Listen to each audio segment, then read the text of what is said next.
Hello students, आज से हम स्टार्ट कर रहे हैं साइकोलॉजी यूनिट 1 पार्ट 1। इंस्ट्रक्शंस ये हैं कि आपको ईयरफोन लगा के ही इसको सुनना है। साइकोलॉजी समझने के लिए आपका पूरा अटेंशन होना ज़रूरी है। अटेंशन नहीं देंगे तो समझ में नहीं आएगा।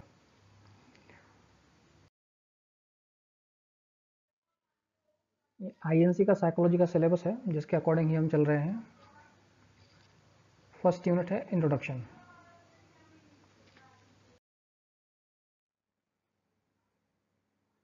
Next introduction. Psychology is a Greek word. Psychology Greek word है जो कि दो वर्ड्स साइकी एंड लोगस से मिलकर बना है। Psyche means soul and logos means study of. Soul means आत्मा, साइकी मतलब आत्मा और लोगस मतलब होता है स्टडी ऑफ, यानी कि आत्मा के बारे में स्टडी करना means psychology.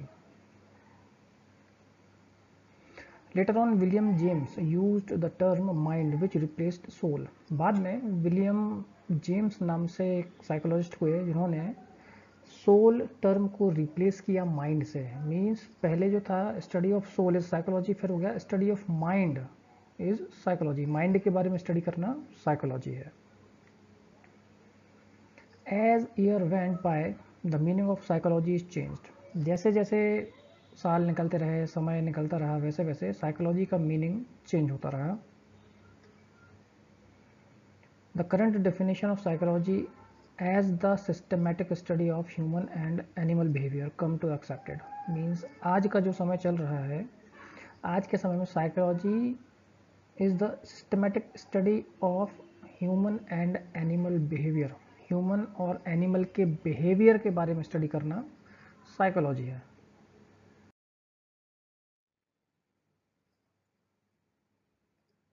Evaluation of meaning of psychology. अगर एवोल्यूशन की बात करें तो हमने जैसे देखा था, सबसे पहले था स्टडी ऑफ सोल, फिर वो रिप्लेस हुआ स्टडी ऑफ माइंड से, फिर उसके बाद रिप्लेस हुआ स्टडी ऑफ कॉन्शियस एक्सपीरियंस, उसको साइकोलॉजी माना जाने लगा। करंट जो हम सिनेरियो की बात कर रहे हैं इसमें study of behaviour is psychology. Flow chart में देखते हैं, सबसे पहले स्टडी ऑफ सोल, जैसा कि हमने बात की आत्मा के बारे में स्टडी करना, फिर माइंड के बारे में स्टडी करना, फिर स्टडी ऑफ कॉन्शियस एक्सपीरियंस, उसको साइकोलॉजी कहा जाने लगा। पर आज का जो टाइम है, करंट सिचुएशन जो है, उसके हिसाब से study of behaviour is psychology.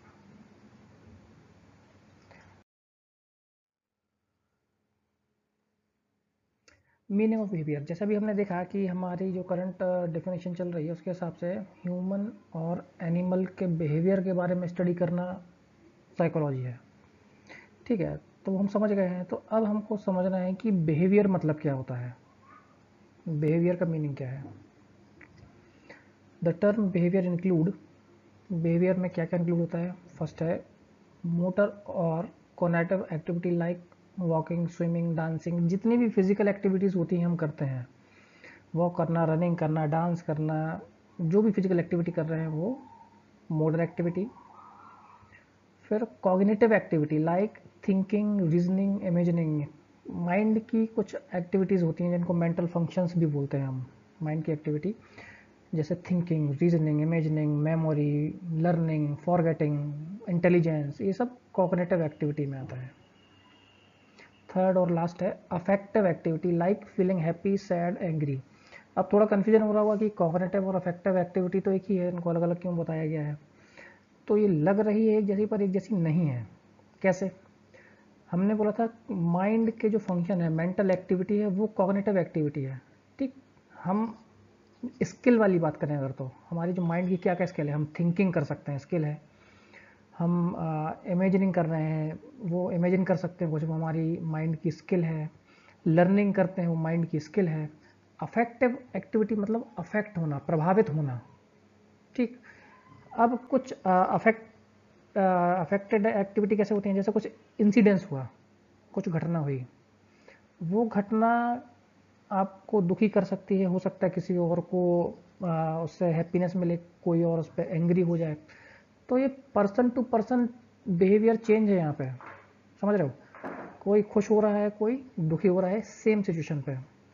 Example देते हैं, एग्जाम्पल जैसे कि आपको याद होगा पुलवामा में हमारे जो CRPF के जवान थे उनके ऊपर अटैक हुआ था, 40 हमारे जवान शहीद हुए थे। ठीक, अब वो एक इंसिडेंस था, वो एक घटना थी। उस घटना की वजह से हम अफेक्ट हुए। हम क्या अफेक्ट हुए, हम सैड और एंग्री हुए, हमें दुख हुआ, हमें गुस्सा भी आया। लेकिन अगर अपन बात करें जो कश्मीर में आतंकवादी हैं या जिन्होंने वो टेररिस्ट अटैक करवाया था, वो उस इंसिडेंस से हैप्पी थे। ठीक है, तो डिफरेंस समझ में आया। कॉग्निटिव एक्टिविटी जो स्किल्स हैं हमारी। फिर थर्ड हमने देखा अफेक्टिव एक्टिविटी, यानी कि हम जिस चीज़ से प्रभावित होते हैं वो। तो मोटर, कॉग्निटिव और अफेक्टिव एक्टिविटीज़ मिला के बिहेवियर बनाती है।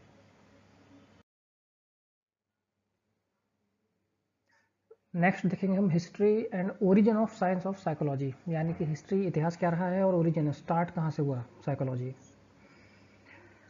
The success of experimental method in physical science.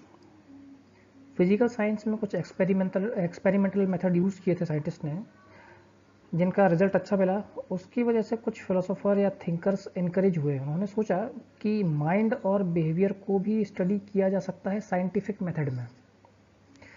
फिर 1879, in 1879 the first psychological laboratory was established at University of Leipzig by German philosopher and psychologist Wilhelm Wundt। 1832 में इनका birth हुआ था, 1920 में इनकी डेथ हुई थी। He was the first to measure human behavior accurately and he is known as the father of psychology। ये first ऐसे ह्यूमन थे, ऐसे इंसान थे जिन्होंने ह्यूमन बिहेवियर को मेज़र किया था एक्यूरेटली, इसलिए इनको फादर ऑफ साइकोलॉजी कहा जाता है। विलियम वुंड के बाद कुछ और थ्योरीज भी आई। स्ट्रक्चरलिज्म का दौर आया, गेस्टाल्ट साइकोलॉजी का दौर आया, फंक्शनलिज्म का दौर आया, बिहेवियरिज्म का दौर आया। उसके बाद फिर आया psycho analysis. Psycho analysis was founded by Sigmund Freud. Sigmund Freud ने साइको एनालिसिस की थ्योरी दी। He developed the theory of behaviour and mind. उन्होंने बिहेवियर और माइंड की एक थ्योरी डेवलप की, विच सेड दैट, जिसमें कहा गया much of what we do and think result from urge और drives which seek expression in behaviour and thought.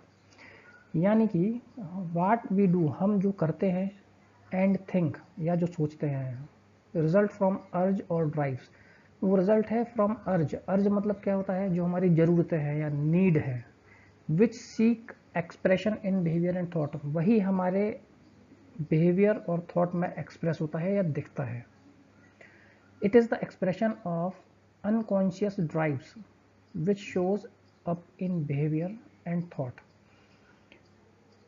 Expression of unconscious drive. Unconscious drive means कुछ ऐसी drives होती हैं, needs होती हैं, ज़रूरत होती हैं, जो हमको मालूम नहीं है, हमारे अनकॉन्शियस माइंड में सेव होती हैं। अगर हम माइंड की बात करें तो कॉन्शियस, सबकॉन्शियस और अनकॉन्शियस माइंड हमारा होता है। अनकॉन्शियस माइंड क्या होता है, इसके बारे में एक आपको एग्जांपल देता हूँ कि जैसे हम सोते हैं तो हमें कुछ सपने आते हैं। कई बार हम सोचते हैं कि हमको इस तरीके का सपना क्यों आया, जबकि मैंने रात में सोने के पहले उसके बारे में सोचा भी नहीं था, बात भी नहीं की थी। कुछ अलग ही सपने आ जाते हैं। ऐसा क्यों होता है? ऐसा इसलिए होता है, कहीं ना कहीं हमारे अनकॉन्शियस माइंड में वो बात सेव है, स्टोर है। जब हम सोते हैं तो वो जो भी थॉट सेव या स्टोर था वो ओपन अप होता है और हमको सपने में दिखाई देता है। तो वो अनकॉन्शियस हमारा माइंड होता है। कुछ वैसे ही अनकॉन्शियस माइंड में अनकॉन्शियस ड्राइव्स होती हैं, जो हम अभी जागते हुए कॉन्शियस रहते हुए हमको नहीं मालूम रहती हैं, पर वो हमारी ज़रूरत है, हमारी नीड है, वो हमारे अनकॉन्शियस माइंड में सेव है। Which shows up behaviour and thought, वही जो ड्राइव्स है वो हमारे बिहेवियर में और हमारे थॉट में दिखती हैं। द टर्म अनकॉन्शियस मोटिवेशन दस describe the key idea of psycho analysis. तो इसीलिए जो टर्म अनकॉन्शियस मोटिवेशन जो है उसको हमने की आइडिया माना साइको एनालिसिस का। नेक्स्ट देखेंगे डेफिनेशन। डेफिनेशन में आपको याद रखना है कि psychology means study of behaviour या स्टडी ऑफ ह्यूमन और एनिमल बिहेवियर। अगर डेफिनेशन जो भी आप पढ़ें आपकी बुक्स में उसको भूल जाते हैं तो अगर आप इतना भी लिख के आते हैं तो आपको नंबर मिलेंगे। Psychology is the science of human and animal behaviour. It include the application of behavioural science to human problems. Psychology क्या है? Is the science of human and animal behaviour. It include the application of behaviour science to human problems. Next देखते हैं हम scope of psychology. Psychology का क्या क्या scope है, हम कहाँ कहाँ पर इसको यूज कर सकते हैं। The scope of the subject can usually be discussed under the following two headings. कौन कौन सी हेडिंग्स हैं देखते हैं। पहली है the limit of its operation and application, की लिमिट कहाँ कहाँ पे हम उसको अप्लाई कर सकते हैं। सेकंड है the branches, topics and subject matter with which it deals, कौन कौन सी ब्रांच हैं, टॉपिक हैं, सब्जेक्ट मैटर जिनके साथ ये डील कर सकती है psychology. It has many branches, field and सब फील्ड, इसकी कई ब्रांचेस, फील्ड और सब फील्ड।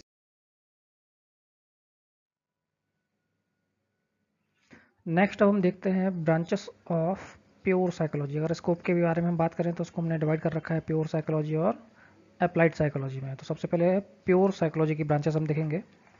साइकोलॉजी मतलब दिमाग में क्लियर रखना है स्टडी ऑफ बिहेवियर। फिर प्योर साइकोलॉजी में फर्स्ट ब्रांच है जनरल साइकोलॉजी। जनरल साइकोलॉजी मतलब क्या? General psychology deals with the fundamental rules, principles and theories of psychology in relation to study of behaviour of a normal adult. इसमें हम जो general fundamental rules हैं या principles हैं psychology के या थ्योरी हैं उनको ध्यान में रखते हुए नॉर्मल एडल्ट के बिहेवियर के बारे में स्टडी करते हैं, उसको बोलते हैं जनरल साइकोलॉजी। फिर है एबनॉर्मल साइकोलॉजी। ठीक है, साइकोलॉजी मतलब स्टडी ऑफ बिहेवियर, हमेशा ध्यान में रखना है। अब एबनॉर्मल साइकोलॉजी का मतलब क्या है? Abnormal psychology deals with the behaviour of individual who are unusual, यानी कि जिसका बिहेवियर अनयूजुअल है, नॉर्मल नहीं है, उसके बारे में स्टडी करना abnormal psychology. It include mental disorder, their cause and treatment. Mental disorder उनके क्या क्या कारण रहे या उनका क्या ट्रीटमेंट है, उसके बारे में हम एबनॉर्मल साइकोलॉजी में पढ़ते हैं। नेक्स्ट है social psychology. Social psychology means social psychology deals with the group behaviour. It studies various type of group phenomena such as public opinion. Group behaviour की बात हो रही है यहाँ पे। पब्लिक ओपिनियन क्या है, एटीट्यूड क्या है, बिलीव्स क्या है, या क्राउड का बिहेवियर क्या है, वो सोशल साइकोलॉजी। नेक्स्ट है physiological psychology. This branch of psychology describe and explain the biological and physiological basis of behavior। Means जो बिहेवियर है उसका कुछ बायोलॉजिकल या फिजियोलॉजिकल जो कॉज है वो हम इस ब्रांच में पढ़ते हैं। It concern the structure and function of sense organ, जैसे कि हमारे 5 सेंस हैं उनके थ्रू हम परसीव करते हैं, वो उसमें कुछ अगर है ऊपर नीचे तो वो हमारे बिहेवियर को अल्टर कर सकता है। Nervous system, muscle and gland underlying all behaviour. Senses हो गए, उसके बाद नर्वस सिस्टम, मसल और ग्लैंड, ये सब हमारे बिहेवियर को अफेक्ट करते हैं। It emphasises on the influence of bodily factor on human behaviour, यानी कि जो बॉडीली फैक्टर है वो ह्यूमन बिहेवियर में कितना चेंजेस ला रहा है या अफेक्ट कर रहा है। जैसे कि अगर हम बात करें किसी को कुछ पर्टिकुलर डिसीज है, कुछ कंजेनाइटल प्रॉब्लम है, कंजेनाइटल प्रॉब्लम मीन्स बर्थ से कोई डिसीज है जो कि क्योर नहीं हो सकती है, तो ऐसे जो लोग हैं और जो हम बोले जो नॉर्मल हैं उनको सब कुछ ठीक है, दोनों के बिहेवियर में थोड़ा बहुत अल्ट्रेशन होगा ही, तो वो सब हम पढ़ते हैं फिजियोलॉजिकल साइकोलॉजी में। नेक्स्ट है पैरा साइकोलॉजी। पैरानॉर्मल एक्टिविटीज़ का नाम सुना होगा आपने, जिसमें कुछ एपिसोड्स या सीरीज या मूवीज़ हैं जिसमें पैरानॉर्मल एक्टिविटीज़ के बारे में बात करते हैं, यानी भूत प्रेत के बारे में, वही है पैरासाइकोलॉजी। यानी कि it deals with the extra sensory perception, means हम बात करते हैं 5 सेंसेस हैं, सिक्स्थ सेंस के बारे में अगर हम बात कर रहे हैं, कॉज ऑफ रीबर्थ, पुनर्जन्म, टेलीपैथी, टेलीपैथी मीन्स कि दुनिया में किसी से भी बैठे बैठे मन के द्वारा बात करना, उसके बारे में जो स्टडी होती है वो पैरासाइकोलॉजी। नेक्स्ट है जियो साइकोलॉजी। जियो मीन्स पृथ्वी, भूगर्भ शास्त्र जो है उसके बारे में बात हो रही है। This branch of psychology describe and explain the relation of physical environment particularly weather, climate, soil with behaviour, जिसमें हम वेदर या क्लाइमेट उसके बिहेवियर के बारे में, सॉइल के बिहेवियर के बारे में स्टडी करते हैं, जियो साइकोलॉजी। नेक्स्ट है developmental psychology. Developmental psychology means this branch of psychology describe the process and factor that influence the growth and development in relation to the behavior of an individual from birth to old age। हम अगर बात करें तो from birth till old age, age के हिसाब से हर किसी का बिहेवियर चेंज होता है, बदलता है, वो हम पढ़ते हैं डेवलपमेंटल साइकोलॉजी में। इसके फिर कुछ फर्दर और सब क्लासिफिकेशन है, कुछ सब ब्रांचेस हैं, जैसे कि child psychology, adolescent psychology, adult psychology और ओल्ड एज साइकोलॉजी। लास्ट है experimental psychology. Experimental psychology means नाम से समझ में आ रहा है एक्सपेरिमेंट से रिलेटेड कुछ है। This branch of psychology studied the way and mean of carrying out psychological experiment by using scientific method. Scientific method use करते हुए कुछ साइकोलॉजिकल हम एक्सपेरिमेंट करते हैं, उसको हम उसके अंदर हम देखते हैं एक्सपेरिमेंटल साइकोलॉजी में। जैसे कि कुछ मेंटल स्किल्स हैं या कॉग्निटिव फंक्शंस इसको हम बोलते हैं, कि learning, memory, sensation, perception, motivation, intelligence, forgetting, ये सब। तो इनकी जो थ्योरीज होती हैं वो कैसे बनती हैं, कुछ साइकोलॉजिकल एक्सपेरिमेंट होते हैं। वैसे ही जैसे कि एक एग्जांपल बताता हूँ मैं आपको, कि एक अभी शायद लर्निंग में आप देखेंगे आप आगे, कि एक एनिमल डॉग को कुछ पर्टिकुलर साउंड क्रिएट करके घंटी बजाते थे, फिर उसको खाना देते थे। हमने प्रैक्टिस ऐसी लगातार की, घंटी बजाई खाना दिया, घंटी बजाई खाना दिया। फिर कुछ समय बाद हमने सिर्फ घंटी बजाई पर खाना नहीं दिया, पर उससे हुआ क्या कि जो डॉग था उसका स्लाइवेशन स्टार्ट हो गया। मीन्स वो लर्न कर चुका था कि घंटी बजेगी तो उसको खाना मिलेगा। तो एक थ्योरी है ये लर्निंग की, वो सब हम इस टाइप में देखते हैं एक्सपेरिमेंटल साइकोलॉजी में। नेक्स्ट अब देखते हैं क्या है।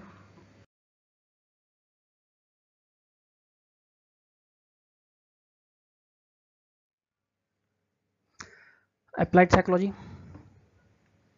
फर्स्ट देखते हैं educational psychology. Educational psychology means educational psychology is a branch of applied psychology which try to apply psychological principle, theory and technique to human behavior in educational situation। educational situation मतलब जैसे जो भी हम कुछ learning phase में है, school में है, कोचिंग में है, कहीं ट्रेनिंग ले रहे हैं, वो एजुकेशनल सिचुएशंस हैं।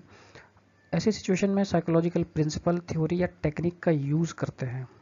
जैसे कि हमको मालूम है कुछ लर्निंग की थ्योरीज हैं, मोटिवेशन की थ्योरी हैं, वो लर्निंग या मोटिवेशन की थ्योरीज या टेक्निक यूज़ करते हैं हम एजुकेशन इंडस्ट्री में, ताकि जो कि स्किल है या एजुकेशन है वो लॉन्ग लास्टिंग या इजी बनाई जा सके। फिर clinical psychology. Clinical psychology hospital, नाम से समझ में आ रहा है, क्लिनिकल यानी हॉस्पिटल की बात हो रही है।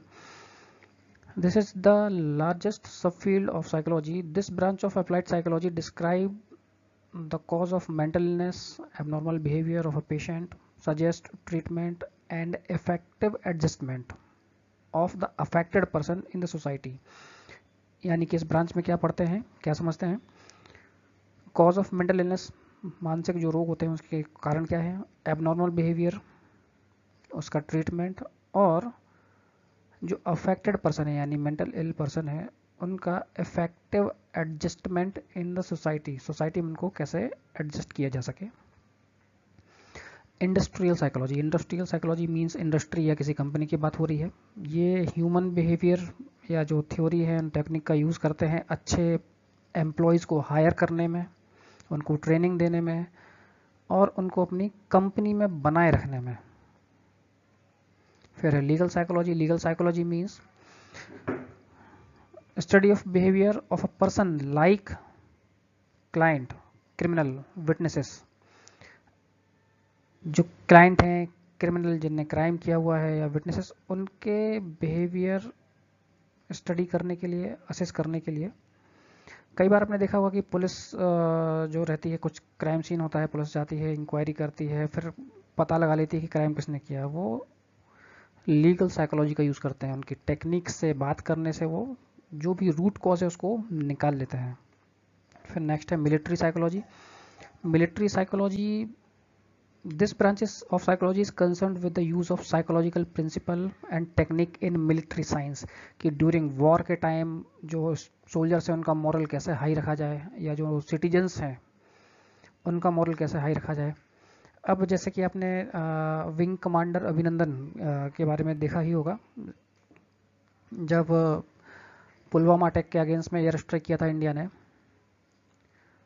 तो विंग कमांडर अभिनंदन पाकिस्तान चले गए थे, पाकिस्तानी आर्मी ने उनको कैप्चर कर लिया था। यहाँ पर पूरे देश में हर कोई उनको लेके डर रहा था, घबरा रहा था। लेकिन अगर आपने वीडियो देखे होंगे विंग कमांडर अभिनंदन जी के, तो उनके चेहरे पे स्माइल बनी हुई थी, अच्छे से बात कर रहे थे, चाय पी रहे थे, 2 दिन बाद वापस भी आ गए। मिलिट्री साइकोलॉजी कि ड्यूरिंग वॉर अपना मॉरल कैसे हाई रखना है। फिर है last political psychology. Political psychology में this branch of psychology relate itself with use of psychological principle technique in studying politics and driving political gains. Politics के बारे में स्टडी करते हैं और पॉलिटिकल गेन, जैसे कि अभी हमने बात किया था प्योर साइकोलॉजी में कि सोशल साइकोलॉजी, पॉलिटिकल साइकोलॉजी में सोशल साइकोलॉजी भी इंक्लूड होती है, और ग्रुप का जो बिहेवियर है वो भी इसमें असेस करते हैं। तो ऑल अबाउट अप्लाइड साइकोलॉजी। ये फर्स्ट यूनिट जो हमारी है इंट्रोडक्शन, इसमें 2 पॉइंट हमने कवर कर लिए हैं। नेक्स्ट जो वीडियो रहेगा उसमें फिर आगे के 2 पॉइंट हम कवर करेंगे। Thank you.